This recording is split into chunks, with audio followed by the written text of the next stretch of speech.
আমাদের লক্ষ্য হচ্ছে বাংলাদেশের মানুষের ভাগ্যের পরিবর্তন। আমাদের লক্ষ্য হচ্ছে বাংলাদেশের ভাগ্যের পরিবর্তন, কারণ আমাদের সকল ক্ষমতার উৎস বাংলাদেশের জনগণ। আমাদের বিদেশে কোনো ঠিকানা নাই। সেই জন্যই বিএনপি বলে থাকে প্রথম বাংলাদেশ আমার, শেষ বাংলাদেশ। এবং আল্লাহ রাব্বুল আলামিন স্বয়ং বলে দিয়েছে, আল্লাহ রাব্বুল আলামিন সেই জাতিকেই সাহায্য করে যে জাতি নিজে চেষ্টা করে।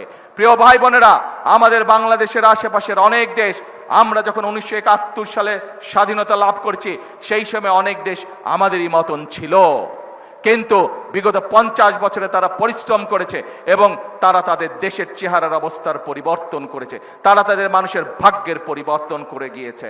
তাহলে তারা যদি পারে, আমরা কেন পারবো না? আমরা কি পারবো? কি ভাই বোনেরা, আমরা দেশের মানুষ, এবার দেশের ভাগ্য পরিবর্তন করতে পারবো? কে পারবো? এই আত্মবিশ্বাস আপনাদের আছে? আত্মবিশ্বাস আছে?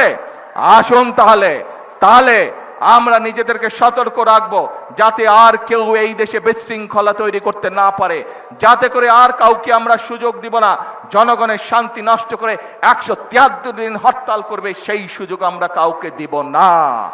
এবং বিভিন্ন রকম জুজিবুরির ভয় দেখিয়ে বাংলাদেশের মানুষকে পিছিয়ে রাখা যাবে না, বাংলাদেশের মানুষকে দাবিয়ে রাখা যাবে না। আজকে এই জনসভার প্রতিশ্রুতি হবে সেই প্রতিশ্রুতি, যেই প্রতিশ্রুতির মাধ্যমে আমরা বাংলাদেশের মানুষের ভাগ্যের পরিবর্তন করতে পারবো। আল্লাহ তাআলা নিজেই বলেছেন, আমি তাদেরই সাহায্য করি যারা নিজেকে সাহায্য করে। আসুন, সেই জন্য আমরা বলি, আমরা কোনো টিকিট বিক্রি করতে চাই না, বরং আমরা বাস্তব কাজ করতে চাই। সেই জন্যই আমরা বলি, করব কাজ, গড়ব দেশ। সবার আগে কে বলেন আবার, করব কাজ, করবেন তো? কাজ করবেন তো ইনশাআল্লাহ? করব কাজ, গড়ব দেশ। কে দেশ গড়বেন? কে কে আছেন আমার সাথে দেশ গড়ার জন্য? কে কে আছেন? আলহামদুলিল্লাহ, হাজার লক্ষ মানুষ দেশ গড়া। আসুন, আমাদের আজকের এই মিটিং এর প্রতিশ্রুতি হবে, করব কাজ, গড়ব দেশ। সবার আগে বাংলাদেশ, কারণ এই দেশ আপনার, এই দেশ আমার, এই দেশ আমাদের সকলের, সকল বাংলাদেশের।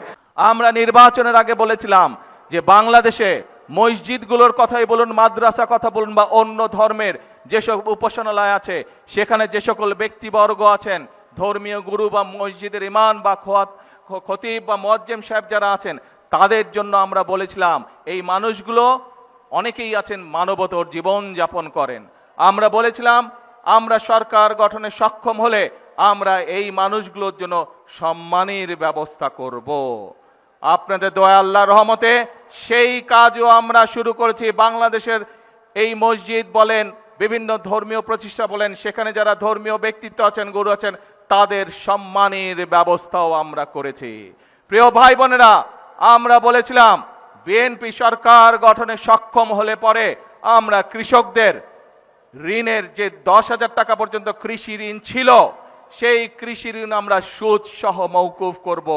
আল্লাহর রহমতে সরকার গঠন করার পরে প্রথম 10 দিনের মাথায় আমরা সেই কাজটিও করেছি। 10,000 টাকা পর্যন্ত সমগ্র বাংলাদেশে আমরা কৃষকদের সুদ সহ ঋণ আমরা সরকার থেকে মওকুফ করেছি।